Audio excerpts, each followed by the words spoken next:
अस्सलाम वालेकुम। प्रोग्राम सवाल के साथ मैं हूं मारिया मेमन। आज की टॉप स्टोरीज हैं। अहम इस्तीफे आए हैं अदलिया के जानिब से, उसके बाद असरात ओवरऑल क्या होंगे, क्या 27वीं तरमीम के बाद 28वीं तरमीम भी आ रही है।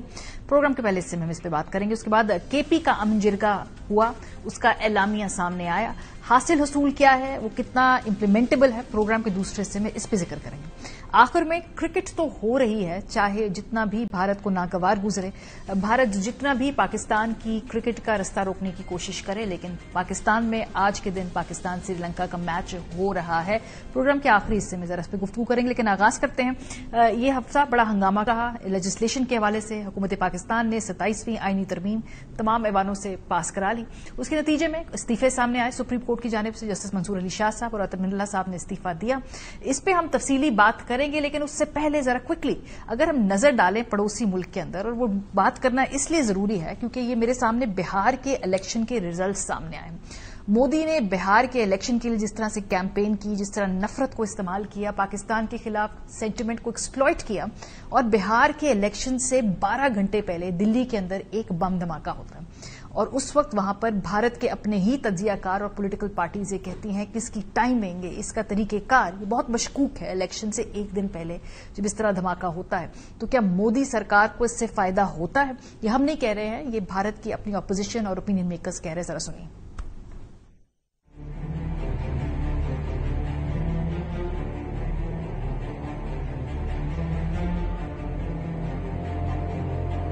ब्लास्ट के बाद कोई वहां पर गड्ढा नहीं हुआ है। अमूमन जब आईडी ब्लास्ट होता है तो गड्ढा हो जाता है, गड्ढा नहीं हुआ है। जो लोग इंजर्ड है या जिनकी डेथ हुई है, उनके बॉडी पर कोई कील या तार नहीं है।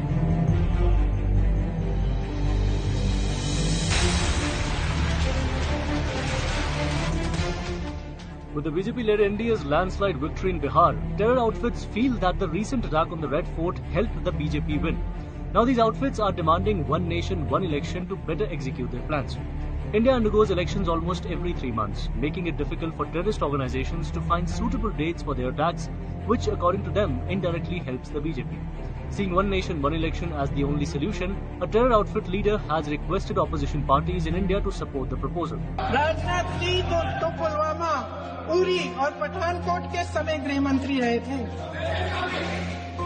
आज वे रक्षा मंत्री हैं और हमारे गृह मंत्री महोदय श्री अमित शाह जी के नाक के नीचे पूरा मणिपुर जल गया। दिल्ली में दंगे हुए, पहलगाम में हमला हुआ, और आज भी वे उसी पद पर बैठे हैं। क्यों? A shocking statement from Congress MP Pradyut Bordoloi has sparked outrage. The Assam leader has claimed that the Delhi bomb. और उसके बाद अगर हम आज नताइज पे नजर डालें तो जो कुल नशिस्तें थी 243, उसमें से जो मोदी का इत्तेहाद है एनडीए, उसने 243 नशिस्तें हासिल की हैं। में से 204 नशिस्तें हासिल की हैं। जो ग्रैंड अपोजिशन इत्तेहाद है, इत्तेहाद मुस्लिमीन पार्टी, बहुजन समाज पार्टी है, आप देखें कि वो काफी पीछे है मोदी के इस इत्तेहाद एनडीए के मुकाबले में। सो ये जो इलेक्शन के हवाले से और उससे पहले होने वाली दहशतगर्दी के बारे में इंडिया की अपनी इंटेलिजेंसिया ही और अपोजिशन लीडर ही सवाल उठा रहे थे, उसका हमने देखा कि आज इलेक्टोरल रिजल्ट्स के अंदर झलक नजर आई। लोगों ने खौफ के ऊपर, मोदी के दहशतगर्दी कार्ड के ऊपर, पाकिस्तान के खिलाफ नफरत के कार्ड के ऊपर वोट दिया है। आगे बढ़ते हैं जी। इसके बाद आईनी माहिरीन जिनके इस्तीफे और जजेस के इस्तीफे के बाद ये जो 27वीं आईनी तरमीम है, इसमें क्या फर्क पड़ेगा, किस तरह से ये हमारी लीगल फ्रेटर्निटी को रीशेप करेगा। कल हमने देखा कि जो इस्तीफे सामने आए, उसके बाद जो आईनी अदालत है उसने अपनी शक्ल उठा ली है, उसने अपनी शक्ल इख्तियार कर ली है। 6 जजेस का नोटिफिकेशन हो भी गए हैं। बड़े इस्तीफे क्या इसके अलावा और भी मुतवक्के हैं, ये भी चहमगोइयां हो रही हैं। जो इसके ऊपर मुख्तलिफ कानूनी राय रखने वाले आईनी माहिरीन हैं, वो क्या कहते हैं, क्विकली आपको हम बताते हैं। जस्टिस रिटायर्ड शाइख उस्मानी साहब वो कहते हैं कि क्या जजेस को यह हक हासिल है कि वो पार्लियामेंट पर इस तरह तनकीद करें। शाइख उस्मानी साहब समझते हैं कि जजेस का काम यह होता है कि पार्लियामेंट की जानिब से बनाए गए कानून को नाफिज करे, चाहे गलत हो या सही हो। हसन रजा पाशा साहब के मुताबिक अदलिया 2 बहुत अच्छे जजों से महरूम हो गई। जस्टिस मंसूर अली शाह मुतवक्के चीफ जस्टिस सुप्रीम कोर्ट थे, मगर जल्दबाजी में उनसे कुछ ऐसा हो गया कि उनसे बतौर चीफ जस्टिस गुरेज किया गया। रियासत अली आजाद साहब रुकन इस्लामाबाद बार काउंसिल कहते हैं कि जस्टिस अतर मिनल्ला और जस्टिस मंसूर अली शाह ने कोशिश की कि वो अदलिया के अंदर ही आईनी तरमीम के खिलाफ आवाज उठाएं, लेकिन जब उन्हें अंदर से कोई हिमायत नहीं मिली तो बजाहिर उन्हें यह फैसला करना पड़ा। वो समझते हैं कि इन 2 इस्तीफों के बाद पाकिस्तान और बैनुल अक़वामी सतह पर एक गुफ्तगू होगी कि आखिर पाकिस्तान में 26वीं 27वीं आईनी तरमीम क्या है और जजेस इस्तीफे क्यों दे रहे हैं। अशर रसार साहब कहते हैं कि जब वज़ीर आज़म को हटाने से कोई आईनी बहरान पैदा नहीं हुआ था तो 2 जजेस के इस्तीफों से भी कोई आईनी बहरान पैदा नहीं होगा। आबिद साकी कहते हैं कि सीनियर वकील आबिद साकी के मुताबिक इन दोनों जजेस के पास इस्तीफों के अलावा शायद कोई और ऑप्शन नहीं बचा था और उन्होंने गालिबन एक बेहतर फैसला ही किया। सलाहुद्दीन अहमद साहब जो माहिर कानून हैं वो कहते हैं कि पूरे पाकिस्तान और अदालती निजाम के लिए गम का मौका है कि जस्टिस मंसूर अली शाह और जस्टिस अतर मिनल्ला जैसे जजेस मुस्ताफी हुए हैं। ऐसा मुल्क कोई मुल्क नहीं होता जहां आजाद अदलिया ना हो, और जहां आजाद अदलिया ना हो वहां सियासी जमातों का वजूद खत्म हो जाता है। प्रोग्राम के हिस्से में हमारे साथ मौजूद हैं बैरिस्टर अकील मलिक साहब, वजीर ममलिकत बराए कानून और इंसाफ, सेनेटर कामरान मुर्तजा साहब, रहनुमा जमीयत उलमा इस्लाम फे के। बहुत शुक्रिया दोनों हजरात का। बैरिस्टर अकील साहब, अब थोड़ी देर पहले जो दोनों सुप्रीम कोर्ट के जज साहिबान हैं उनका इस्तीफा जरदाई साहब ने, प्रेसिडेंट ने मंजूर कर लिया है। सो ये जो 2 जज साहिबान हैं वो बड़ा चार्जशीट करके गए हैं आपकी हुकूमत की इन तरमीम को। उन्होंने कहा जी कि आइन जो है अब वो दफन हो चुका है, अब ये खाली जो अदालतें हैं ये एक सेरेमोनियल सी चीज रह गई हैं। तो बड़ा ही एक डैमनिंग किस्म का उनकी चार्जशीट है दोनों के इस्तीफों में आपकी गवर्नमेंट और इस तरमीम के खिलाफ। बिस्मिल्लाहिर्रहमानिर्रहीम, मारी साहब बहुत बहुत शुक्रिया। देखिए, बिल्कुल मैंने उनके इस्तीफे पढ़े हैं और उसका मुतालिया किया है। एक तो उनके इस्तीफे मंजूर हो चुके हैं, लेकिन उसके साथ साथ अपने इस्तीफों में जो वजूहात बयान की हैं मैं उनसे इत्तेफाक नहीं करता। क्या ये बताएं कि पार्लियामेंट का ये इस्तेकाक नहीं है कि वो आईनी तरमीम कर सके? इससे पहले भी 26 मरतबा यही पार्लियामेंट जब से आइन आया और आइन बना तो उसके बाद तरमीम आती रहती हैं, इसमें कोई ऐसी नई बात नहीं है। लेकिन ये जब देखा गया कि सुप्रीम कोर्ट जो उनकी एक्चुअल कॉन्स्टिट्यूशनल कॉलिंग थी, चाहे वो हाई कोर्ट में पहले आए, एलिवेशन हुई, उसके बाद फिर सुप्रीम कोर्ट आए, तो मेरे ख्याल से जो कॉन्स्टिट्यूशनल कॉलिंग है और जो ओथ लिया हुआ है कॉन्स्टिट्यूशन के ऊपर, आईने पाकिस्तान के ऊपर, उसमें तो यही है कि मैं अपने किसी भी जाती मफाद को या अपने पर्सनल इंटरेस्ट को मुकद्दम नहीं रखूंगा, उसको पीछे रखूंगा और उसको अपने काम में इंटरफेयर नहीं होने दूंगा। दूसरी बात उन्होंने जो कॉन्स्टिट्यूशनल कॉलिंग के ऊपर थी, मैं समझता हूं कि आईने पाकिस्तान और वो जो हलफ उन्होंने लिया है वो ये भी तकाजा करता है कि आप इंसाफ की फराहमी, जो आम शहरियों तक इंसाफ की फराहमी है या लिटिगेंट्स को इंसाफ की फराहमी जो मैसर होगी उसको आप यकीनी बनाएंगे। तो मेरे ख्याल से ये कॉन्स्टिट्यूशनल कॉलिंग जो थी, असल कॉन्स्टिट्यूशनल कॉलिंग तो ये थी, लेकिन शायद कोई पॉलिटिकल गेम्स में हिस्सा लेना ज्यादा मुकद्दम, ज्यादा बेहतर समझा। और ये किसी से ढकी छुपी बात नहीं है। आप लीगल फ्रेटर्निटी सबसे अगर पूछें तो वो आपको ये बातें, आपको ये चीजें वाज़ेह तौर पे मिलेंगी और इसकी कई मिसालें मिलेंगी कि कब कब और किस किस टाइम पे सियासी मफादात को मुकद्दम रखा गया और उनको फिर परवान चढ़ाया गया और फिर गेम्स खेली गई, अपने ब्रदर जजेस का रास्ता रोका गया और अपने हलफ से इनहराफ करते हुए अपनी जात को, अपनी जो मफादात थे उनको आगे रखा गया और अदालत के कामों को इसी तरह चलाया गया। अच्छा, कामरान मुर्तजा साहब, जो ये बात कर रहे हैं कि क्या कभी किसी की इमाम पर अदालतों ने क्या सियासत नहीं की, ये कहना गलत होगा कि नहीं, पाकिस्तान की सियासत के अंदर अदलिया ने बाकायदा हर तौर पे एक किरदार अदा किया है जिस मकाम पे आज तक हम पहुंचे। लेकिन जो रिफॉर्म्स की बात कर रहे हैं, ये जो तरमीम है, हुकूमत तो ये कह रही है कि ये एक रिफॉर्म हुई है, अब अदालत जो है वो सियासी किरदार अदा नहीं कर पाएगी, अब वो फोकस करेगी, 2 मुख्तलिफ अदालतें हैं, केसेस जो पेंडिंग पड़े हैं वो तेजी से सुने जाएंगे और दोबारा से जो सियासी किरदार अदा करने के ख्वाहिशमंद होते हैं जजेस, उनका रास्ता रोका जाएगा। आपको लगता है कि ये हुकूमत की इसके पीछे जो ये सोच है ये चल पाएगा इस तरह से, सस्टेनेबल है? ये मुनासिब सोच नहीं है बिल्कुल। और भले जो है ना इस वक्त इनका बस चलता है, जो मर्जी करें, बस चल रहा है ना, तो जो मर्जी करें, इस वक्त ताकत इनके पास है, सारा ताकत का तवाज़ुन इनके पास है। जिस तरह से भी है वो एक अलग से मामला है, मगर जिसने रेजिग्नेशन दे दिया है, एहतजाज से दिया है, अपना एहतजाज रिकॉर्ड करवा के दिया है, उसको एहतराम के साथ रुखसत होना चाहिए। बहुत मोहतरम लोग थे, बहुत मोहतरम जजेस थे। अगर कभी अदलिया, अगर सियासत उसके ऊपर अगर इल्जाम लगाया जाए तो उसमें मैं और आप सारे जो है ना उसमें शरीक हो जाते हैं। अगर हम अपना माजी देखें, हम आधा सच ना बोलें ना, हम अपना माजी देखें तो किसी को गिराने के लिए किसी को जो है ना कोई इस्तेमाल हुआ था, कोई वो पता नहीं, अब ये भी तारीख का हिस्सा है, लोग उस पर कुछ कहेंगे कि वो किसी के कहने पे इस्तेमाल हुआ था या अपने तय इस्तेमाल हुआ था, مگر بہرحال استعمال ہوا تھا اور اس اپنے مخالف کو گرایا گیا. یہ ہماری تاریخ ہے. 78-79 سالوں میں ہم نے سبق نہیں سیکھا. انفارچونیٹ. مگر جو اب جس نے ریزائن کیا ہے اس کا نقطہ نظر ہے. ابھی ہم بھی ایک نقطہ نظر رکھتے ہیں کہ جو ہوا ہے غلط ہوا ہے. اس کا مطلب یہ نہیں ہے کہ ہم کو بھی کہا جائے کہ آپ کیوں یہ نقطہ نظر رکھتے ہیں یا آپ ہماری مطابقت میں نقطہ نظر کیوں نہیں رکھتے.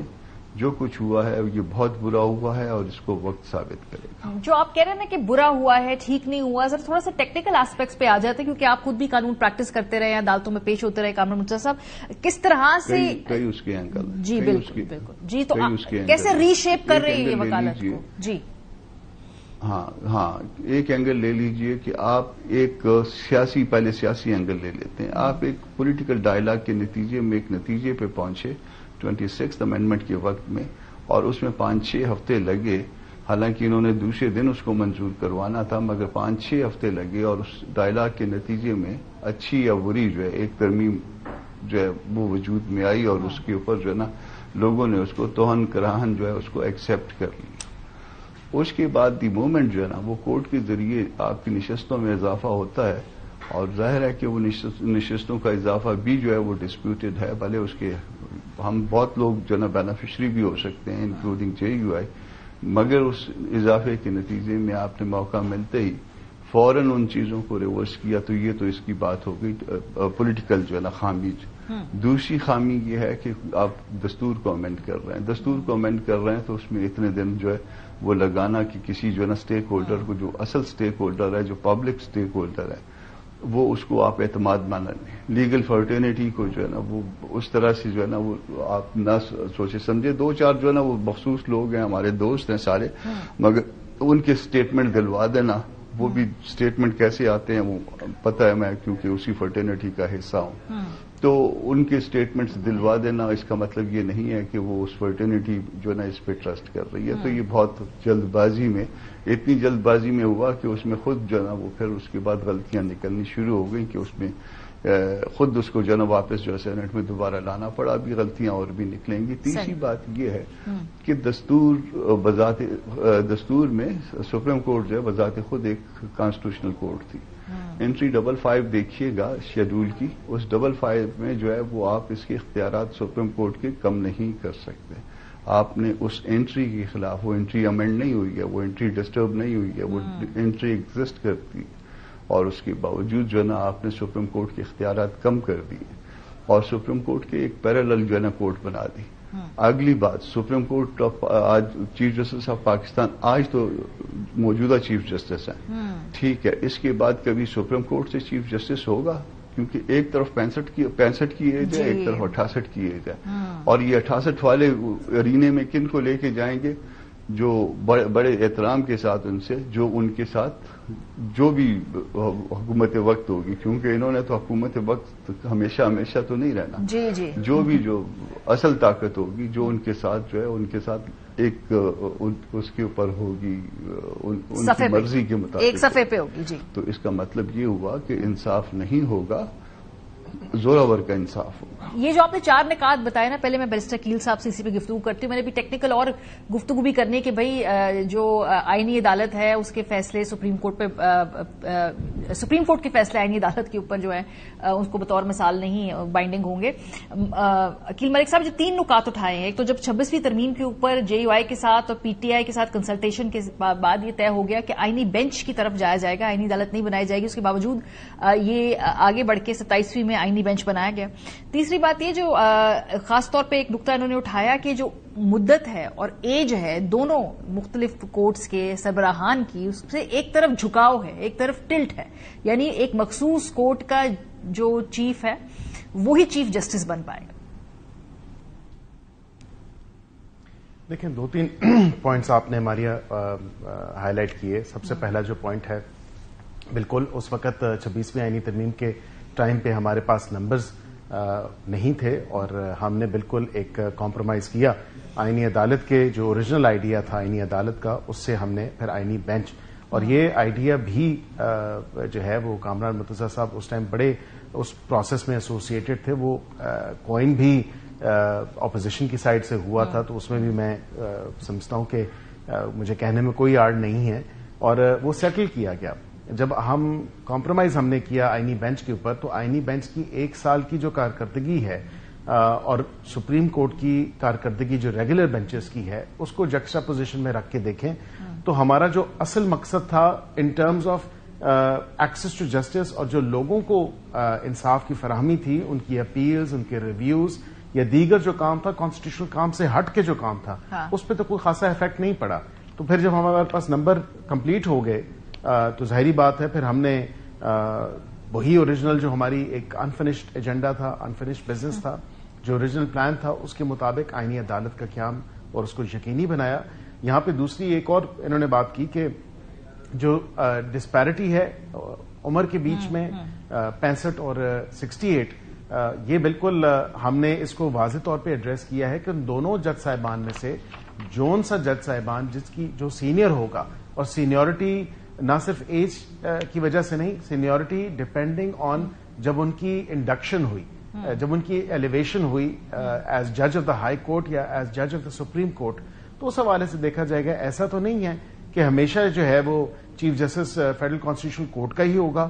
یہ بھی تو آپ دیکھیں کہ ابھی فی الوقت جو چیزیں ہم نے ایڈریس کی، اور یہ بات بالکل درست ہے، میں اس بات کی حد تک اتفاق کرتا ہوں کہ کئی حکم رہ جاتے ہیں، اومیشنز، کاما، فل سٹاپ، زیر زبر جو ہے وہ کبھی کبھی اوور لک ہو جاتی ہے، لیکن کئی دوستوں نے نشاندہی کروائی، ایون کہ اپوزیشن کی طرف سے نشاندہی ہوئی، تو ان تمام تر چیزوں کو ہوتی ہے سر. لیکن آپ کو کچھ خاص جلدی بھی تھی، کچھ عجلت بھی تھی، جیسے آپ کو بعد میں دوبارہ کچھ ترامیم دوبارہ سینٹ میں پیش کرنی پڑی، بہت زیادہ جلدی میں بھی تھے نا آپ، اس لیے شاید کوما مسٹیک اور یہ نام شام کی آپ سے غلطیاں بھی ہو گئی وہاں پہ، یا آپ نے انفنشڈ یہ روٹین میں ہو جاتی ہیں. نہیں سر، ایک قانون مطلب یاد نہیں، وہ بات ٹھیک ہے، لیکن ایک قانون پہلے سینٹ سے پاس ہو، پھر اسمبلی سے پاس ہو، پھر وہ ترامیم ہو، پھر دوبارہ سینٹ میں جائے، یہ بہت کم شاذ و نادر ہی دیکھا ہے. اگر مکمل طور پہ کنسلٹیشن سے وقت لے کے کوئی بل بنایا جائے تو یہ ہوتا نہیں ہے ایسا. ماریہ صاحبہ کمیٹی بیٹھی، اس کمیٹی کا حصہ میں خود تھا، کامران مرتضیٰ صاحب بھی آئے، پھر ان پروٹیسٹ یہ چلے گئے. میں یہ سمجھتا ہوں کہ اس کمیٹی نے بڑی باریک بینی سے کام کیا اس تمام تر ایشو کے اوپر، اور پھر کئی دفعہ ٹائپوگرافیکل ایررز بھی آ جاتے ہیں، اس حوالے سے بھی اوور لک ہو جاتا ہے، بیکاز آبویسلی ڈرافٹس مین 2 وہاں پہ موجود تھے جو سائملٹینیسلی کام کر رہے تھے اس کے اوپر، کمیٹی کے اندر بھی، اور اس کے بعد پھر ہم نے جو اس کی فردر امپروومنٹس اور فردر اتحادیوں کے ساتھ جو چیزیں بیک اینڈ فورتھ چلتی رہیں، تو اس میں مزید بہتری آتی گئی، اور ایک ڈرافٹ جو ہے، جو اوریجنل ڈرافٹ تھا یا جو ایک پہلا ڈرافٹ تھا، فرسٹ ڈرافٹ، اس میں بہتری چینجز جس کو آپ نے سینٹ میں پاس کروا دیا، اس کے بعد آپ کو دوبارہ وہ جا کر ٹھیک کر کے آنا پڑا، دوبارہ سینٹ سے پاس کروانا پڑا. This is a very unique case. Kamran صاحب آپ کی طرف آگے بڑھتی ہوں، یہ تو آپ نے مجھے 2-3 اینگل بتایا، ایک سیاسی بتایا، پھر کنسلٹیشن پروسیس کا بتایا. ذرا مجھے بتائیے کہ یہ عدالتی نظام کو جو ری شیپ کرنے کی بات ہے، سنس آپ پریکٹس بھی کرتے رہے، ایک نارمل وکیل کی نارمل کیس کو کس طریقے سے اس ترمیم کے ذریعے جو ہے فرق پڑے گا، وہ کیسے ری شیپ ہوگی وکالت، یا جو اس وقت عدلیہ کی شکل ہے؟ وہ عدالت تو ہم روز جو ہے نا وہ کیسوں کو اس اینگل سے بنانا شروع کریں گے کہ فرض کریے میں وکیل ہوں نا، مجھے پتا ہے میں اس میں ایسے اینگلز دوں گا اس کو کیس کو کہ اگر میں چاہوں تو ایک عدالت میں لے جاؤں، اور اگر میں نہ چاہوں تو دوسری طرف لے جاؤں. یہ اینگلنگ کرنا جو ہے وہ اس کو وکیل کے لیے جو کہ کام جانتا ہے تھوڑا سا، اس کے لیے بڑا آسان ہو جائے گا. اب اس کے بعد جو ہے نا ایک نیا سیاپا پڑا رہے گا، کس کی جورسڈکشن ہے اور کس کی جورسڈکشن نہیں ہے. اس کے ساتھ ساتھ ایک اور چیز ججز کے لیے جو ہے نا یہ ایک لالچ کا احترام ہے مجھے، مگر ایک لالچ جو ہے نا وہ بنا دی گئی. جو ججز جو ہے وہ پسند نہیں ہوں گے ہائی کورٹ کے بعد، وہ تو گئے 62-63 میں، پھر جو 65 میں وہ سپریم کورٹ آیا وہ 65 میں گئے. جو زیادہ اچھے ہیں میری طرح کے وہ پھر 68 میں آ جائیں گے، تو وہ ان کو اوپر لے آیا جائے گا، یا بعض کو وہ اسی ہائی کورٹ سے ڈائریکٹ لے آیا جائے گا. تو یہ جو ہے نا وہ ججوں کا ایک طبقہ پیدا کر دیا جائے گا جس کو ہمیشہ یہ لالچ رہے گا کہ ہم جو ہے 68 تک تو کم از کم جو ہے وہ رہیں اس عدالت میں. جورسڈکشن کا مسئلہ ہمیشہ رہے گا. ہم کہیں گے ادھر ہم کو پسند نہیں آئے گا, ادھر ایک جج ایک بینچ میں پھنس گیا, بینچ پسند نہیں ہے, ہم اس کو جو ہے نا وہ کسی نہ کسی طرح سے آرگومنٹس کے بلبوتے پہ دوسری کورٹ کا کیس ثابت کرنے کی کوشش کرتے رہیں گے. فرض کریے پٹیشنر نہیں کر رہا مگر رسپونڈنٹ کر رہا ہے, کیونکہ پٹیشنر تو ایک طرح سے باؤنڈ ہو جاتا ہے کہ اس نے فائل کیوں کیا تھا اس کورٹ میں. تو اگر رسپونڈنٹ کو پسند نہیں آیا اس کی طرف سے یہ درخواست آ جائے کرے گی کہ جناب یہ تو آپ کی جورسڈکشن نہیں ہے, تو سامنے والی جو آپ نے ایک عدالت جو گھر کے سامنے دوسرا گھر بنایا یہ اس کی جورسڈکشن ہے. یہ پھر ایک نیا جو ہے نا ایک نئی مصیبت پڑ جائے گی.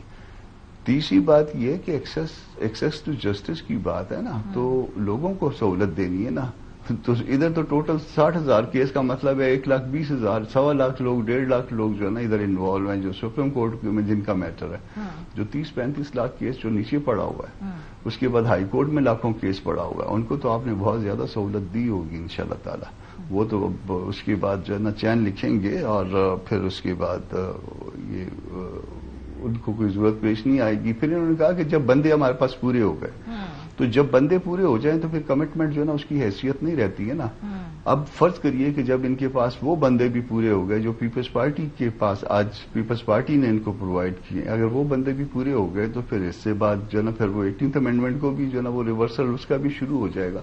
اگر بندے پورے ہونے کے اوپر کوئی سیاسی جو ہے نا وہ سیٹلمنٹ ختم ہو جاتا ہے تو پھر جو ہے نا یہ پھر بڑی غیر اخلاقی سی بات آ جاتی ہے. میں معذرت چاہتا ہوں, میرا بھائی ہے, مگر یہ بہت ایک غیر اخلاقی بات ہو جاتی ہے کہ آج میرے پاس بندے 10 تھے, آج 10 ریکوائرڈ تھے, آج میں نے اس کو جو ہے کہا کہ آج چلے آج کا سیٹلمنٹ کیا ہے.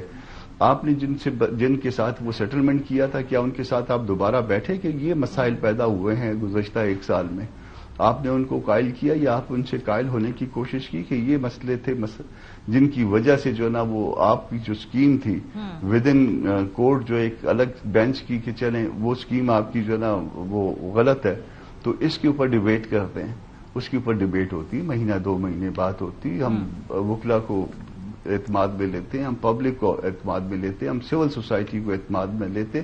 آج یہ رسوائی جو ہے ججز والی ریزگنیشنز والی نہ ہوتی. 2 آ گئے ہیں, تیسرا مخدوم علی خان صاحب کا ہے, آگے بھی ایکسپیکٹ کیجئے. لوگ جو ہے نا ریزسٹ کر رہے ہیں اس نظام. اچھا, یہ جو آپ کہہ رہے ہیں کہ اور ایکسپیکٹ کیجئے, یہ ہائی کورٹ سے ہے, سپریم کورٹ سے ہے, آپ کا کیا اس میں گیس ہے؟ یہ چیزیں کوک ہو رہی ہیں نا, چیزیں کوک ہو رہی ہیں. درمیان میں ایک اور بڑا انہوں نے کمال کیا نا, ججز کی تنخواہ چند لاکھ روپے ہوتی تھی, 5-7 لاکھ روپے ہوتی ہوگی شاید, مجھے ایگزیکٹ نہیں پتا. اس کو کئی گنا, اس کو 4-5 ٹائم جو ہے نا انہوں نے بڑھا دیا اس کے بعد. یعنی ایک طرف اسٹیک اور ایک طرف کیرٹ. اسٹیک یہ کہ آپ کو اس جگہ پہ آپ کا اختیار چھین لیتے ہیں, آپ کو جو ہے نا اس کے بعد اگلی کورٹ میں نہیں لے جایا جائے گا, یہ تو اسٹیک ہو گئی. یا آپ کو جو ہے نا ٹرانسفر کر دیا جائے گا, فرض کریں کہ اسلام آباد ہائی کورٹ کے کسی جج کو بلوچستان ٹرانسفر کر دیا جائے اور اس کو پھر ساتھ آگے فردر ٹرانسفر اس کو کہا جائے آپ نے تربت بینچ چلانا ہے. تربت بینچ بھی جو ہے نا وہاں پہ لوکل آدمی آج کل نہیں جا رہا بیچارہ, سبھی بینچ چلانا ہے. وہاں پہ ہم نے خود اپنا جو ہے نا وہ بینچ سسپینڈ کیا ہوا ہے. ادھر سے بھجوا دینا, ادھر سے 2-4 ججوں کو اسلام آباد سے, لاہور سے, کسی اور پشاور سے, یا ادھر سے بھجوا دیں اسلام آباد سے ڈیرہ اسماعیل خان والے بینچ میں کسی کو بھجوا دیں. ٹھیک ہے نا جی, تو پھر اس کو جو ہے نا وہ بات یہ جو آپ ذکر کر رہے ہیں نا, یہی سوال میں نے عقیل ملک صاحب سے پوچھنا بھی تھا. آج عقیل ملک صاحب خبر بھی ہے, یہ دنیا نیوز میں محمد اشفاق صاحب کی خبر ہے. اس نے کہا جی لاہور ہائی کورٹ کے 10, اسلام آباد کے 4 ججوں کو ٹرانسفر کرنے کا فیصلہ ہوا. یہ کیا کوئی فیصلے ہو چکے ہیں کیا ججز کے ٹرانسفر اور پوسٹنگ کے حوالے سے؟ یہ جو آج خبر چھپی ہے اور اس کے بارے میں پہلے بھی سنگن ہے, لیگل فریٹرنیٹی کو بھی یہی خیال ہے کہ یہی وہ نام ہوں گے جن کو آپ سب سے پہلے اسلام آباد ہائی کورٹ سے ادھر ادھر پوسٹ کریں گے. دیکھیں نہیں, حکومت کے اینڈ سے تو نہ یہ فیصلے ہونے ہیں نہ ہوئے ہیں. یہ اب جے سی پی کا کام ہے. جو اختیار ایگزیکٹو کے پاس تھا وہ ہم نے جوڈیشل کمیشن آف پاکستان کو دے دیا. ابھی تو اس کی جو کمپوزیشن ہے, جو دوبارہ ایک اثر نو اس کی کمپوزیشن ہونی ہے اس تمام تر معاملے کے حوالے سے, تو وہ کم از کم ایک سامنے اس کی پوزیشن آ جائے اور پھر وہیں پہ جو سچویشن ہے وہ اسی حوالے سے میں سمجھتا ہوں کہ ان کو ایک رائٹ آف ہیئرنگ دیا جائے گا جو جج صاحب ٹرانسفر ہو رہے ہیں. اور اسی جے سی پی کی کمپوزیشن میں جو ہے وہ 2 جج صاحبان جو چیف جسٹسز ہیں, جس ہائی کورٹ سے وہ ٹرانسفر ہوں گے اور جس ہائی کورٹ میں وہ جا رہے ہیں तो वो चीफ जस्टिस भी बैठे होंगे, तो आई थिंक इतने लोगों की विजडम को जो है वो चैलेंज नहीं करना चाहिए, क्वेश्चन नहीं करना चाहिए, और अगर वो इनकार करते हैं तो फिर उनका केस जो है सुप्रीम जुडिशल भेज दिया जाएगा। लेकिन इसका मतलब लेकिन हुकूमत में ये सोच तो है, यानी आपके वहां पे कंसेंसस तो है इस बात पे कि तबादले तो होने चाहिए, आप इसके झुकाव है इस तरफ हुकूमत का? देखिए, ये बिल्कुल थॉट एग्जिस्ट करती है कि बिल्कुल ट्रांसफर्स होने चाहिए और ये अच्छी बात है। क्या बलूचिस्तान में जो जजेस काम कर रहे हैं, क्या उनका हक नहीं है कि वो आके किसी और बेंच में काम करें, किसी और हाई कोर्ट में काम करें? ट्रांसफर्स होनी चाहिए, और ट्रांसफर्स में कोई ऐसी बात नहीं है कि इसके पीछे कोई ऐसे मकासद नहीं होने चाहिए। हाँ, अगर कोई ऐसा जज है जो कि अच्छा कॉर्पोरेट कमर्शियल काम जानता है, और जिस तरह एक मिसाल कोर्ट रेकोडेक की दी है लॉ मिनिस्टर साहब ने कि वहां पे जाके जो इशू थे कॉर्पोरेट अगर इश्यूज आते हैं या कमर्शियल इश्यूज आते हैं, तो जाहिर बात है कि फिर वहां पे जाके जो है ये तमाम तर मामला वहां पे भी, मतलब मौजूदा जो लाइनअप है इस्लामाबाद हाई कोर्ट में, उसमें से आपका ख्याल है कौन से ऐसी मुनासिब शख्सियत होंगे जो कॉर्पोरेट के केसेस जाकर रेकोडेक वगैरह के जो है उसमें उनकी एक्सपर्टीज बिल्कुल मौजू होगी? देखिए, मैं किसी मोअज़्ज़ज़ जज साहब का नाम तो नहीं लेना चाहता या जज साहिबान का नाम नहीं लेना चाहता। ये काम अब जेसीपी का है, जेसीपी को जो हेड करेंगे, जो उसके चेयरमैन होंगे, जाहिरी बात है वो देखेंगे और वो ही अपने इदारे के हवाले से जो भी डिसीजंस हैं वो लेंगे। कम से कम आप इस बात को तो अप्रिशिएट करें कि हमने सदर से इख्तियार लेके तो जेसीपी के पास दे दिया। नहीं, चूंकि आपने बड़ी स्पेसिफिक बात की, मैंने कहा शायद आप जानते हो वो कौन सी शख्सियत होंगी जिनको अगर वहां पोस्ट किया दिया जाए तो मुनासिब होगा, तो मैंने कहा शायद चूंकि बस वही स्पेसिफिक। आखिरी सवाल, 28वीं तरमीम आ रही है, राना सनाउल्लाह साहब ने कहा है, तो उस पे कितना काम हो गया है? उस पे क्या नए सूबों के कयाम के हवाले से भी उसमें जिक्र है? देखिए, उस पर काफी जो पब्लिक इंटरेस्ट की चीजें हैं उनमें डिस्कशन ऑलरेडी चल पड़ी है और on the floor of the house. अगर आपको एक मिसाल दूं तो वजीर आजम साहब ने कल बात की कि अगली तरमीम में जो है हमारे एक इत्तेहादी MQM और हमारी अपनी जमात जो पंजाब में बरसरे इख्तियार है, तो वहां पे भी हमने कहा कि उनकी तरफ से भी रेजोल्यूशन आई है लोकल गवर्नमेंट्स के इशू के हवाले से। NFC के ऊपर भी जो डिस्कशन है उस पर विलिंगनेस शो की है बिलावल भुट्टो ज़रदारी साहब ने, और मैं समझता हूं कि ये ऐसे कुछ पॉइंट्स हैं जो डिस्कस हो सकते हैं और आगे वे फॉरवर्ड ब्रॉडर कंसेंसस के साथ एक बनाया जा सकता है। एक डिस्कशन का आगाज तो जरूर हुआ है, अब उसको फॉर्मलाइज करना, उसको चैनलाइज करना, उसमें थोड़ा वक्त दरकार होगा, क्योंकि ये ब्रॉड बेस्ड कंसेंसस डेवलप करना एक इंतहाई अहम मरला होगा, स्पेशली इन कंटेंशियस इश्यूज के ऊपर। सही। चलिए कामरान मुर्तजा साहब, एटलीस्ट इस मरतबा आपको थोड़ा बहुत पहले पता चल गया कि 28वीं तरमीम के ऊपर हुकूमत काम करे, अनलाइक 27वीं के बारे में जो हमें 3 दिन पहले पता चला, वो भी बिलावल साहब को बताया, उन्होंने ट्वीट की। वो एक जोक बना हुआ था, ये जो नैब ऑर्डिनेंस आया था, नैब ऑर्डिनेंस के बारे में जो है ना वो लोग कहा करते थे कि जी इसको जो है बिल्कुल जो है ना इसी तरह से ना बहुत जल्दी में बनाया गया। तो वो किसी ने उस वक्त के चेयरमैन से पूछा कि ये इसी तरह से है कि आपने बहुत जल्दी में बनाया इसको, ये जो नैब ऑर्डिनेंस है 99 वाला?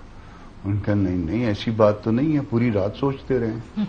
तो पूरी रात सोचेंगे इंशाल्लाह। बहुत शुक्रिया। सेंटर कामरान मुर्तजा साहब, बैरिस्टर अकील मलिक साहब प्रोग्राम के से मौजूद थे। ब्रेक पे जाएंगे, जब वापस आएंगे जो अमन जिरगा है उसके नकात सामने आए हैं उसका हम जायजा लेंगे।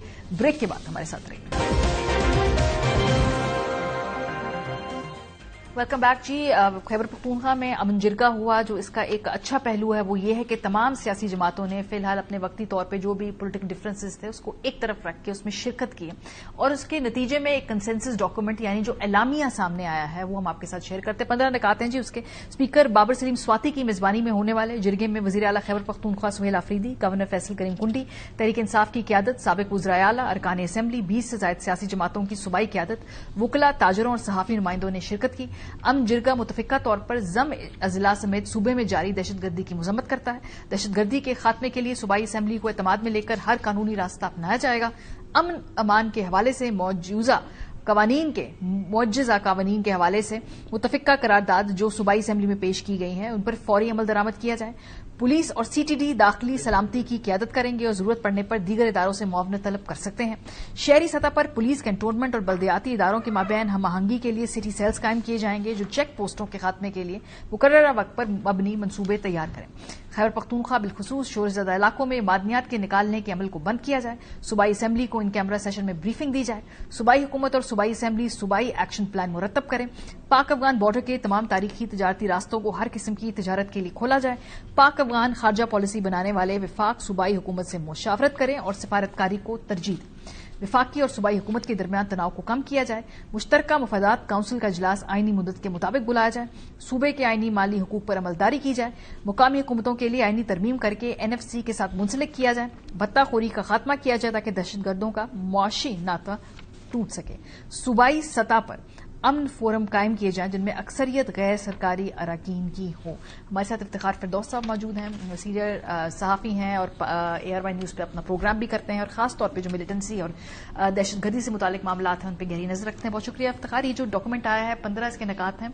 अभी भी हालांकि ये वहां पर तमाम सियासी जमातों की विफाक के गवर्नर साहब वहां पर मौजूद थे, इसके बावजूद जो इसके निकात हैं वो विफाक के साथ और इस इलामिये में गैप्स हैं बीच में। खासतौर पे जिस तरह बात की जा रही है कि आप शुरू कीजिए, वहां पर तिजारत शुरू करें। दूसरा ये कि मादनियात के अमल को रोका जा सके। सिफारतकारी को चांस दें, जिसको विफाक ने कहा कि वो बॉम्बिंग करें तो हम क्यों सिफारतकारी को चांस दें। जरा बताइए कि इस एलामिये में से आप what kind of strikes out for you. देखिए, हमारी जो एलामिया जारी किया गया एट द फर्स्ट ग्लांस जब मैंने देखा, इसमें बहुत सारी ऐसी चीजें हैं जो ऑलरेडी इन एक्शन हैं, तो मुझे उसमें कोई नई बात नजर नहीं आई सिवाय इसके कि जो पॉइंट्स आपने मेंशन किए जो सुबह का पार्ट है। लेकिन अगर हम इसको क्रिटिकली देखें और बिल्कुल डिस्पैशनेट तरीके से, कोई विफाक और जो प्रोविंस के बीच के दरमियान में जो एक तलख कलामी का सिलसिला जो है वो चल रहा है, अगर फिर भी डिस्पैशनेटली देखें तो बहुत सारी चीजें ऐसी हैं जिस पर अमल जो है वो सूबाई हुकूमत का काम था जो वो नहीं कर सके। तो अगर ये विफाक की तरफ इस बॉल को जो है वो फेंक रहे हैं तो नेशनल एक्शन प्लान है, बल्कि उसके जो 14 पॉइंट्स हैं उसके नीचे जितनी भी बातें जो है वो की गई हैं वो सूबाई हुकूमत के जिम्मे के नीचे बनती हैं। अब for example counter terrorism department के हवाले से जो है वो बात इसमें लिखी हुई है कि उनको जो है वो लीड एजेंसी होना चाहिए काउंटर टेररिज्म के हवाले से। तो वो 18th अमेंडमेंट के बाद पुलिस जो है वो प्रोविंसेस का हिस्सा है और हम कंसिस्टेंटली देख रहे हैं। बल्कि अगर आपको याद हो तो पुलिस लाइन बॉम्बिंग जो पेशावर में हुई थी 2022 के दरमियान 2022 में जनवरी 30 को, उसके बाद भी जो मीटिंग हुई थी पेशावर के अंदर जिसमें सारे टॉप ऑफिसर्स थे, उसमें भी जो सारी चीजें आखिर में सिमर डाउन की हुई थी वो पुलिस के रोल के हवाले से हुई थी। अभी भी इसमें डिमांड जो एक्चुअल है वो ये है कि फेडरल गवर्नमेंट जो है वो पुलिस को जो है इक्विप जो है वो करें, लेकिन फिर हम देखते हैं कि उसकी आड़े जो है वो पॉलिटिक्स आ जाती है। फॉर एग्जांपल रिसेंट पास में आपने देखा होगा आईजी साहब, मुझे खुद पता है केबी के कि वो यहां पर आकर विफाक को कहते थे क्योंकि उनके ऊपर फायर आता है और आईडी अटैक्स होती है तो उन्होंने वो बख्तरबंद गाड़ियां मांगी थी, लेकिन जब हैंड ओवर कर दी गई तो फिर वो वापस विफाक की तरफ चली गई। तो ये खुशाइन बात है कि ये जरगा किया गया और एक सिस्टम बनाने की कोशिश की गई जिसमें विफाक और प्रोविंसेस का एक कंसेंसस जो है वो जारी रखने के ऊपर भी इत्तेफाक हुआ, लेकिन उसमें कंटेंशियस पॉइंट्स हैं। और जहां पर विफाक का स्टैंड जैसे आपने कहा कि अफगानिस्तान के साथ डिप्लोमेसी जारी है, तुर्की के अंदर कतर के अंदर जो बातचीत हुई वो अभी भी खत्म नहीं हुई, हालांकि उसमें क्रैक्स हैं। तो अभी टर्किश डेलीगेशन आएगा, इस बात को आगे भी ले जाया जाएगा, लेकिन इसके अंदर जो पॉइंट है कि प्रोविंस चाहती है कि वो भी इसका हिस्सा जो है वो बने, तो मेरे ख्याल में उसके लिए और पॉलिटिकल चीजों पर आदमादगी जाहिर करनी पड़ेगी ताकि वो इसका हिस्सा जो है वो बन सके। लेकिन ये बात करना कि अफगानिस्तान जो है वो सिक्योरिटी का गारंटर होगा पाकिस्तान के सूबे के अंदर, मेरे ख्याल में ये बात विफाक को भी खटकती है। और अगर आप अपनी नेशनल सिक्योरिटी डायनेमिक्स और आर्किटेक्चर को देखें उसके अंदर जो है इसको नेगेटिवली जो है वो लिया तो इस पर अमल दरामद कितना मुमकिन है एलामिये के ऊपर? मेरे ख्याल में तो 100% मुमकिन है और इसमें तो कोई शक नहीं है कि इसके ऊपर जो है ये कहना कि ये मुमकिन नहीं है, ये सब कुछ है। लेकिन इसके बीच में जो प्रोसेसेस फंसे हुए हैं, रियलिस्टिकली ये होना चाहिए कि जो काम अभी तक हो रहे हैं उनको किस वजह से जो है ये लैकुना है, क्यों ये काम नहीं हो रहे, उसके ऊपर एलामिया जो है वो होना चाहिए था, बनिस्बत ये कि वो प्रोसेसेस जो ऑलरेडी शुरू है उसको दोबारा कहना ये कोई नई बात नहीं है। हमने देखा है कि ये पहले भी एग्जिस्ट करते थे, लेकिन क्यों नहीं हो रहा उसमें इन सारे इदारे की जो मेंशन है और जो पॉलिटिकल गवर्नमेंट है ان کا جو ہے کوئی لیکن اپروچ سیم ہے وفاق کی اور صوبے کی. مجھے تو اس میں اپروچ میں بھی فرق نظر آ رہا ہے. دیکھیں اپروچ تو اس میں آبویسلی ڈفرنس ہے اور وہ زیادہ تر جو ریجنل پولیٹیکل ڈائنامکس ہیں, کیونکہ پروونس یہ سمجھتی ہے کہ ہمیں سارے پروسیس سے باہر رکھا گیا ہے, اس لیے ان کا ایک موقف ہمیشہ رہتا ہے کہ ہماری ان پٹ جو ہے وہ اس میں شامل ہو, کیونکہ بارڈر ایریاز کے اندر جو ایشوز ہیں ہم اس سے ڈائریکٹلی جو ہے وہ افیکٹڈ ہیں. اور آپ نے سنا بھی ہوگا وہ کہتے رہے کہ جرگا چلنا چاہیے اور ہم اپنا جرگا جو ہے وہ بھیجیں گے, اور اس کے اوپر کچھ اتفاق رائے بھی ہوا, پھر وہ بھی ڈائی ڈاؤن ہو گیا. اٹ از کہ جب تک پالیٹکس نیشنل سیکیورٹی ایشوز کے ساتھ الائن نہیں ہوگی یہ پرابلم مجھے سالو ہوتے ہوئے نظر نہیں آ رہا. لیکن اگر صوبہ کہتا ہے کہ ہمیں بھی اس پروسیس کا حصہ بنائے, کیا ماضی میں ایسا ہوا ہے کہ صوبے کو بھی اس پورے کنسلٹیٹو پروسیس کا حصہ بنایا گیا ہو, یا یہ کوئی نئی چیز وہ مانگ رہے ہیں؟ اور اگر نہیں بنایا جاتا یا بنایا جاتا ہے, دونوں میں فرق کیا؟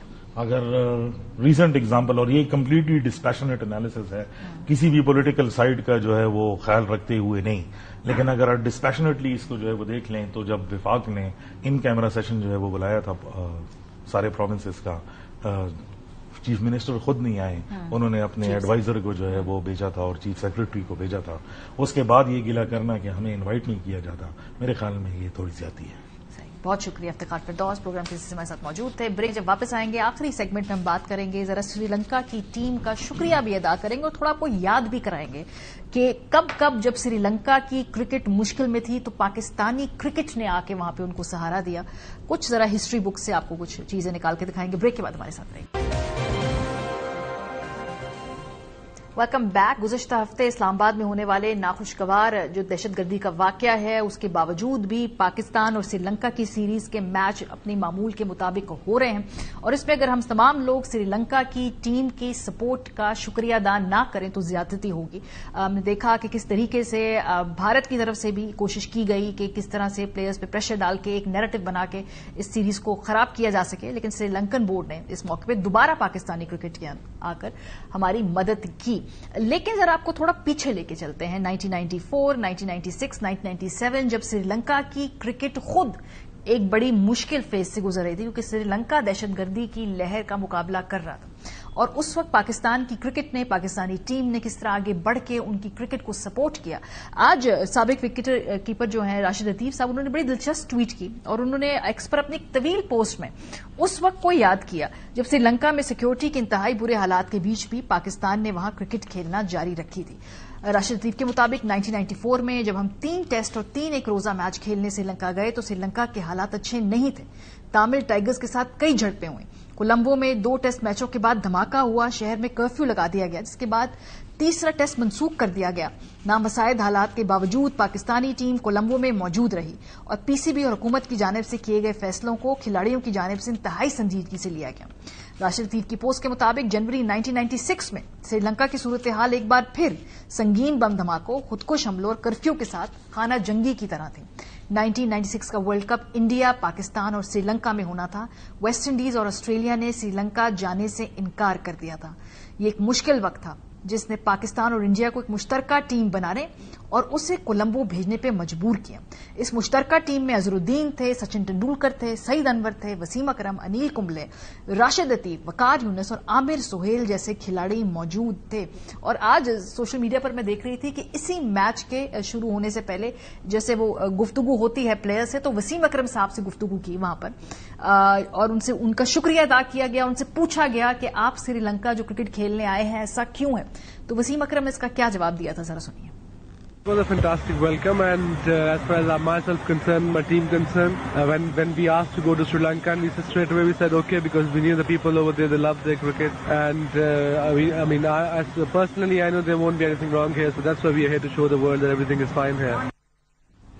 اور سری لنکن عوام اس بات کو نہیں بھولے. آپ کبھی بھی سری لنکا جانا ہو یا وہاں سری لنکن عوام میں کہیں ریپرزینٹیو سے دنیا بھر میں کہیں ملاقات ہو, وہ پاکستان کو ہمیشہ اچھے الفاظ میں یاد کرتے ہیں, خاص طور پہ دہشت گردی کی جنگ کے خلاف جو پاکستان نے کردار ادا کیا اور ان کی اس کرکٹ کو جس طرح سپورٹ کیا. اور اب یہ فیور ریٹرن کر رہی ہے سری لنکا کی ٹیم, جس کے لیے پاکستانی بھی بہت ممنون ہے. پروگرام کا وقت ختم ہو گیا. اپنا فیڈ بیک دینا مت بھولیے گا. خیال رکھیے. خدا حافظ.